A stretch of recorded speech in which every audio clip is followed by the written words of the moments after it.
ಹೇಳಲೇಬೇಕು. ಏನಂದ್ರೆ ಬಂಗಾರದ ಮನುಷ್ಯ ಸಿನಿಮಾ ನೋಡಿ ಅಣ್ಣ ಅವ್ರು ಅಲ್ಲಿ ಕಾಲಿಗೆ ಚಪ್ಲಿ ಹಾಕಿಲ್ಲ ಅಂತ ಹೇಳಿ ಇವ್ರ ಕಾಲಿಗೆ ಚಪ್ಲಿ ಹಾಕದ್ ಬಿಟ್ಟಿದಾರಂತೆ. ತಮ್ಮ ಬಗ್ಗೆ ಹೇಳಿ. ಬಂಗಾರ ಮನುಷ್ಯ ಪಿಕ್ಚರ್ ನೋಡಕ್ ಹೋದಾಗ ಉಜ್ಜಮ್ಮನವ್ರು ಮಾತಾಡ್ತಾರೆ, ಅವಾಗ ನೀವು ಹಾಕಿದ ಚಪ್ಪಲಿ ಕೂಡ ನಂದು ಅಂತ ಹೇಳಿದಾಗ ಚಪ್ಪಲಿ ಬಿಟ್ಟು ಹೊರಗಡೆ ಹೋದ್ರೆ ಅವಾಗ ಚಪ್ಪಲಿ ಹಾಕೋದ್ ಬಿಟ್ಟಿದ್ದು ಇದುವರೆಗೂ ನಾನು ಹಾಕಿಲ್ಲ. ಆದ್ರೆ ಇನ್ನೊಂದು ಅಣ್ಣವರು ನನಗೆ ಕೆಲಸ ಕೊಡಿಸಿದ್ರು, ಕಾರ್ಪೊರೇಷನ್ ಕೆಲಸ. ಅದ್ರಲ್ಲಿ ಇವಾಗ ನೀವು ಹೇಳಿದ್ರು ಅಣ್ಣ ಕೆಲಸ ಕೊಡ್ತಾರೆ ಮಾಡ್ಸೇನೆ ಅಂದ್ರೆ, ನಿನ್ಗೆ ಆ ಭಾಷೆ ಈ ಭಾಷೆ ಕಣ್ಣು ಆಗಲ್ಲ ಕಣೋ, ಗಲಾಟೆ ಮಾಡ್ಕೊಂಡ್ಬಿಡ್ತೀಯ ಕಣೋ ಅಂದ್ರು. ಇಲ್ಲ ನಾನು ನಿಮ್ಮ ಹೆಸರು ನಾನು ಉಳಿಸ್ತೀನಿ, ದಯವಿಟ್ಟು ನನಗೆ ಕೆಲಸ ಕೊಡಿಸಿ ಅಂತ ಕೇಳಿದೆ.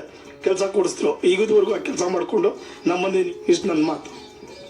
ದಯವಿಟ್ಟು ಸರ್, ಇಂತಹ ಶುಭ ಸಂದರ್ಭದಲ್ಲಿ ನೀವು ಕಣ್ಣಲ್ಲಿ ನೀರು ಹಾಕಬಾರ್ದು. ಆದ್ರೂ ಕೂಡ ಒಂಥರ ಎಲ್ಲರೂ ಇಮೋಷನಲ್ ಆಗುವಂತಹ ಸಂದರ್ಭ ಕ್ರಿಯೇಟ್ ಮಾಡ್ಕೊಡ್ತಾ ಇದ್ದೀರಾ ಪ್ರತಿಯೊಬ್ರು ನಮಗೂ ಎಲ್ಲರಿಗೂ ಸಾರ್ಥಕವಾದಂತಹ ಒಂದು ಮೊಮೆಂಟ್ ಇವಾಗ ಕ್ರಿಯೇಟ್ ಆಗಿದೆ. ರಾಜ್ಕುಮಾರ್ ಫಿಲಂ ಹೆಸರದು ಒಂದು ರಂಗೋಲಿ ಮಾಡಿದೀನಿ. ಎಲ್ಲ 206 ಚಿತ್ರಗಳದ್ದನ್ನು ಸೇರಿಸಿ ಒಂದು ರಂಗೋಲಿ, ರಾಜ್ ರಂಗೋಲಿ ಅಂತ.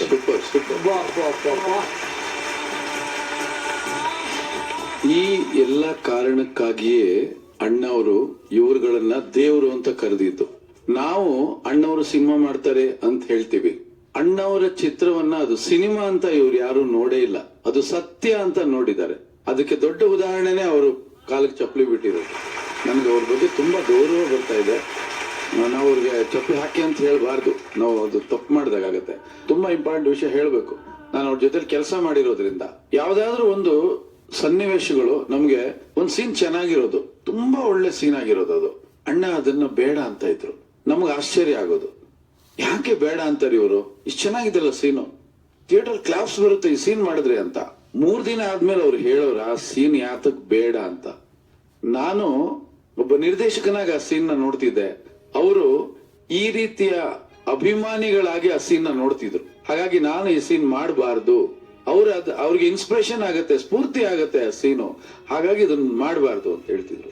ಇವರೆಲ್ಲರನ್ನು ನೋಡ್ತಿರುವಾಗ ಇವರೆಲ್ಲರಲ್ಲೂ ನಾವು 3 ಜನ ಅವ್ರನ್ನ ನೋಡ್ತಾ ಇದೀವಿ. ನಾವು 3 ಜನ ಅಂತಲ್ಲ, ಯಾರ್ಯಾರು ಈ ಕಾರ್ಯಕ್ರಮವನ್ನು ನೋಡ್ತಿದ್ದಾರೆ ಅವರೆಲ್ಲರೂ ಕೂಡ ನಿಮ್ಮಲ್ಲಿ ನಾವು ಅಣ್ಣವರನ್ನ ನೋಡ್ತಾ ಇದ್ದೀವಿ. ನಿಮ್ಗೆ ಭಗವಂತ ಆಯುಷ್ ಆರೋಗ್ಯ ಹೆಚ್ಚಿತ್ತು.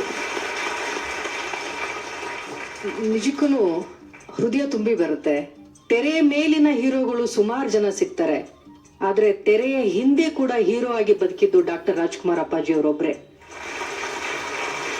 ಒಂದ್ ಮಾತು ಹೇಳ್ತಾರಲ್ಲ, ನಾನಿದ್ದರೆ ದೇವರು, ದೇವರಿದ್ದರೆ ನಾನು ಅಂತ. ಹಾಗೇನೆ ಇವರಿದ್ರೆ ಅಪ್ಪಾಜಿ, ಅಪ್ಪಾಜಿ ಇದ್ರೇನೆ ಅಭಿಮಾನಿಗಳು ಅನ್ನೋಷ್ಟ್ರ ಮಟ್ಟಿಗೆ ಒಂದೇ ನಾಣ್ಯದ 2 ಮುಖಗಳಿದ್ದ ಹಾಗೆ ಇವರಿಬ್ರು.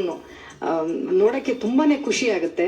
ನಿಮ್ಮಂತ ಅಭಿಮಾನಿಗಳನ್ನು ನೋಡ್ತಾ ಇರುವಂತ ನಾವು ನಿಜವಾಗ್ಲೂ ಧನ್ಯರು.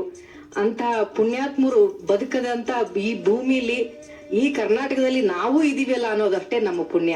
ಅದಕ್ಕೆ ಬಿಟ್ಟು ಇನ್ನೇನು ಹೇಳಲಾರೆ. ಸರ್, ಅವ್ರನ್ನೆಲ್ಲ ನೋಡಿ ನಂಗೆ ಸಂತೋಷ ಆಯ್ತು. ರಾಜ್ಕುಮಾರ್ ಲಡ್ಡು ನಾನು ಟೇಸ್ಟ್ ಮಾಡಿದ್ದೀನಿ, ಬಟ್ ಮಿಕ್ಕಿದವ್ರನ್ನೆಲ್ಲ I mean the kind of devotion that got towards our Rajkumar sir. Thank you for the opportunity. ಅವ್ರನ್ನ ನೋಡಿದ್ ತುಂಬಾ ಸಂತೋಷ. ಧನ್ಯವಾದಗಳು ಸರ್, ಧನ್ಯವಾದಗಳು.